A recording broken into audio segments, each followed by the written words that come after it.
Okay, if you are interested in designing building automation systems, BAS systems, similar to this one here, where we get into like the details of the electrical design, you're in the right place, because today we are going to go through the design of the electrical schematics, specifically focusing on the temperature and pressure sensors. And as you can see here, this is actually for a real world school building management system, as you can see here. So we're going to do this on this real project. No theory, actual real world stuff that applies in the real world. Cool. So let's dive in. I'll walk you through it. Okay, so let's start here. So you can see temperature sensor. That is the symbol for temperature sensor. So we start with the temperatures, and then we move on to the pressures. And let me just see if I can find the data sheet. Whilst I'm doing that in the background, let's see if I can find a data sheet of this temperature sensor. Temperature sensor, RTFM. If you know, RTFM, very important. Yeah, so this is the data sheet. Immersion temperature sensor. Thermistor or RTD. So this is the type of sensor that this is, which is why we're using that. As you can see, it's kind of like a resistor-like temperature sensor as a symbol. And you can see in previous videos, I've already built up some of the other components outside the panel. And yeah, if you want more videos like this, I'm doing this as a series of videos, so worth subscribing, so you can find the next ones in the series easily and be notified of that. And so what you can see is I'm just basically doing the spacing the same as everything else. I want things to be consistent throughout this schematic. So what you'll probably see now is I'm just going to size it down. There we go. Or at least try to, which is a little bit tricky, I must say. And it very much depends on the resolution of your mouse, and you might have to zoom in more to get that connected nicely. As you can see, still not there. I'm sure there's a better way of doing this, but anyway, that's close enough. So that's one temperature sensor done, but we've got, as you can see here, this is the finished project.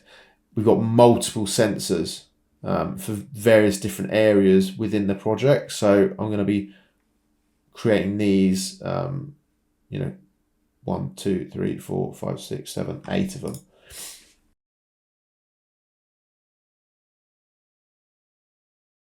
And this, what I'm doing right now, is to indicate that these should be screened cables, like the cables going from the panel, which by the way is everything that you see above that horizontal line is inside the panel, and everything outside that horizontal line is out in the field.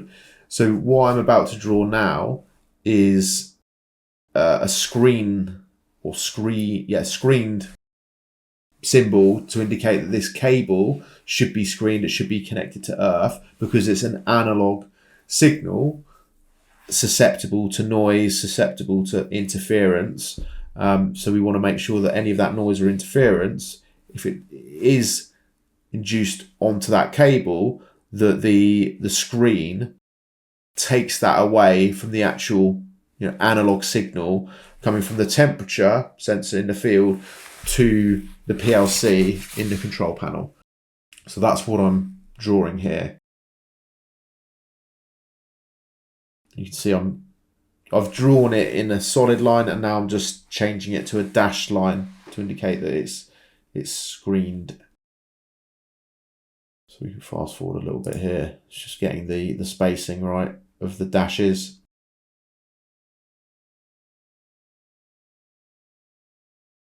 Okay, and then as you can see here, I'm just making sure that everything's on the same alignment, just so it looks visually pleasing. It's easy to read for any engineers out in the field and for me as a designer as well.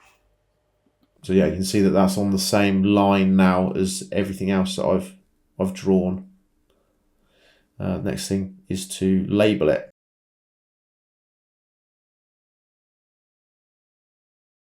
So you can see I wasn't completely happy with that alignment. So I'm just adjusting that slightly. I'm very OCD, very pedantic about this kind of thing. So we can skip forward a little bit here. So yeah, low loss header flow temperature sensor. And if we look back at our hydraulic schematic, this is so low loss header flow temperature. I've actually added more temperature sensors than what's actually on this schematic, on this hydraulic schematic. So you can see T and P, those are what indicates the pressure and temperature sensors. But I've added a few more in various places, and you'll see that a bit later. But I think this is the one that we're doing at the moment. This is the low loss header flow temperature. As you can see, it's coming from the boilers and it's going to the low loss header here, and that's to make sure that the temperature from these boilers is being achieved, or it is at the right temperature, then going into the low loss header.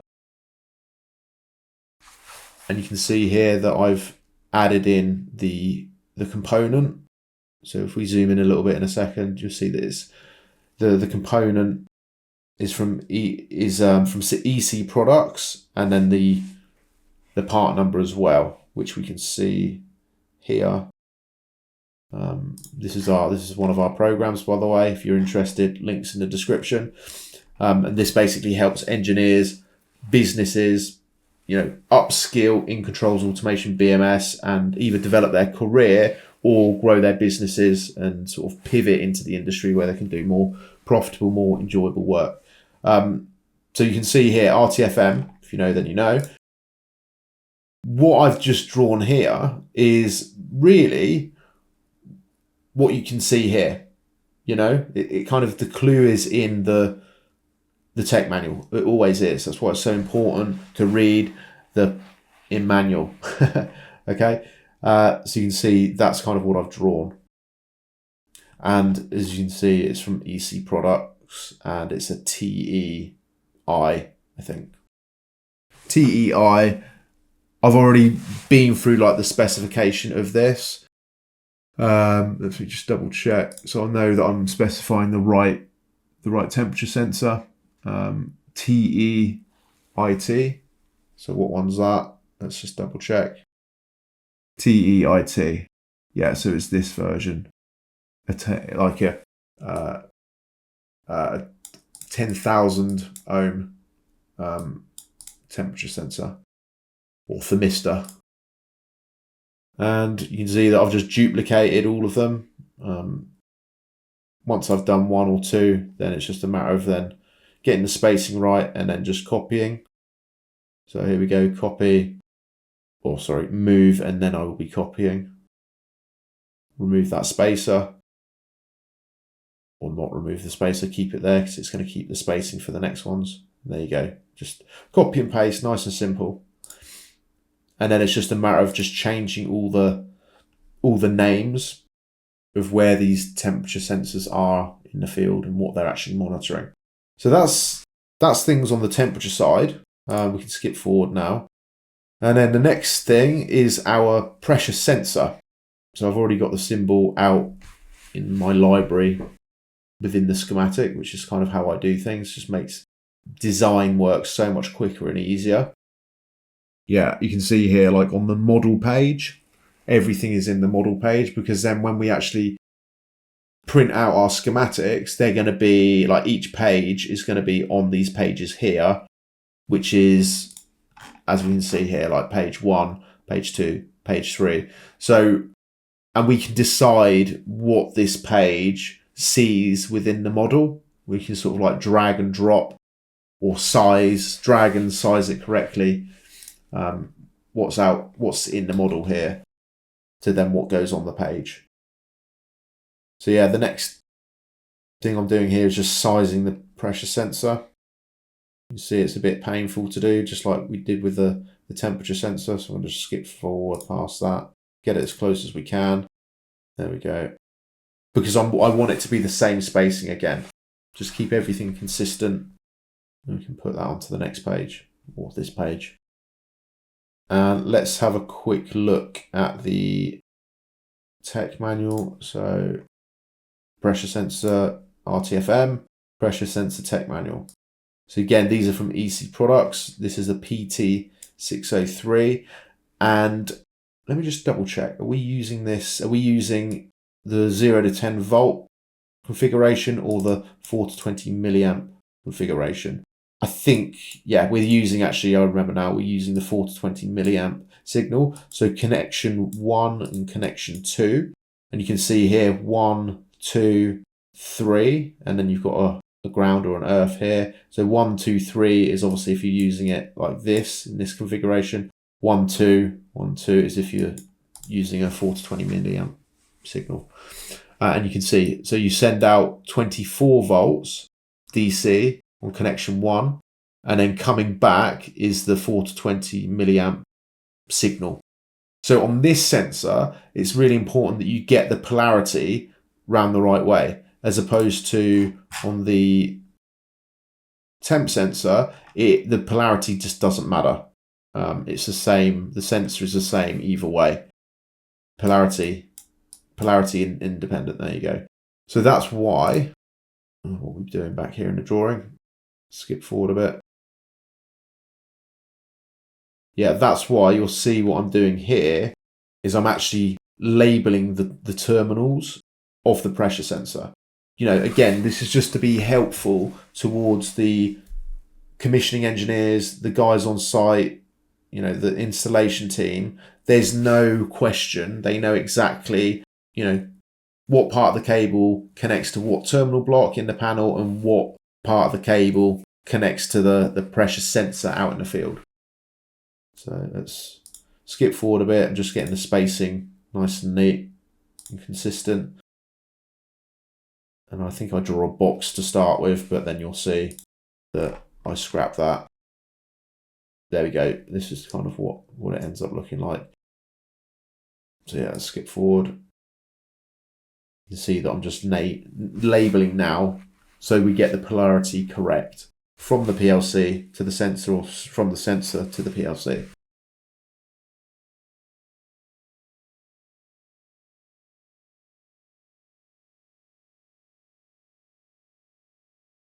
Which one was it again?